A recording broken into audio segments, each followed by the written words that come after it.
Beer è un prodotto esclusivo Azienda Agricola Pancera, il buon seme, i buoni frutti. Ben ritrovati gentili amici e amiche alla visione all'ascolto per quanto riguarda l'informazione su friulitv.net. Una persona è stata soccorsa nel pomeriggio dagli equipaggi dei mezzi sanitari per le ferite riportate a seguito di un incidente accaduto a Nimis.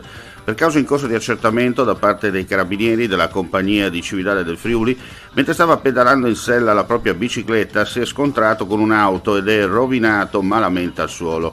Sul posto l'ambulanza proveniente da Tarcento e l'elisoccorso.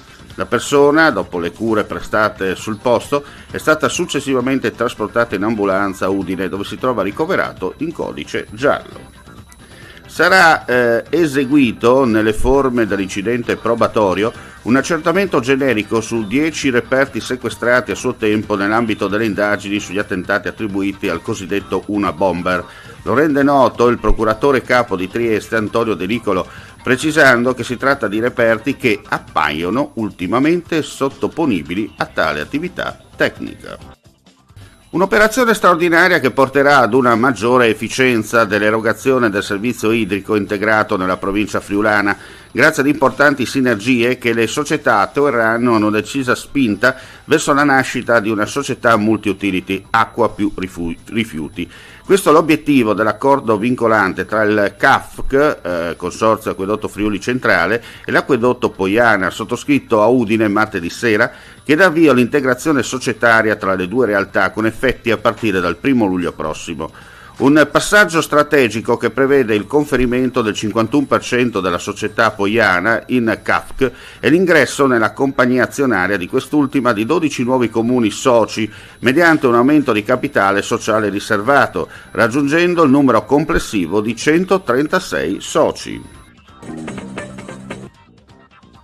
Nautica e sport del mare, litorale, carso e termalismo. Sono le carte vincenti di Monfalcone che, con oltre 231.000 presenze nelle strutture alberghiere e extra-alberghiere della città registrate nel 2022, è entrata nel novero delle località turistiche regionali sempre più attrattive. Opportunità e dati sono stati presentati questa mattina dal sindaco Anna Maria Cesinta e dall'assessore al turismo Luca Fasan e dall'assessore regionale al turismo Sergio Emilio Bini, il quale ha manifestato il suo apprezzamento per il salto di qualità fatto dalla città negli ultimi anni.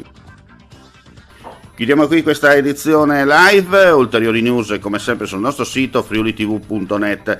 Grazie per la visione all'ascolto e non resta che augurare a tutti voi un buon proseguimento di giornata.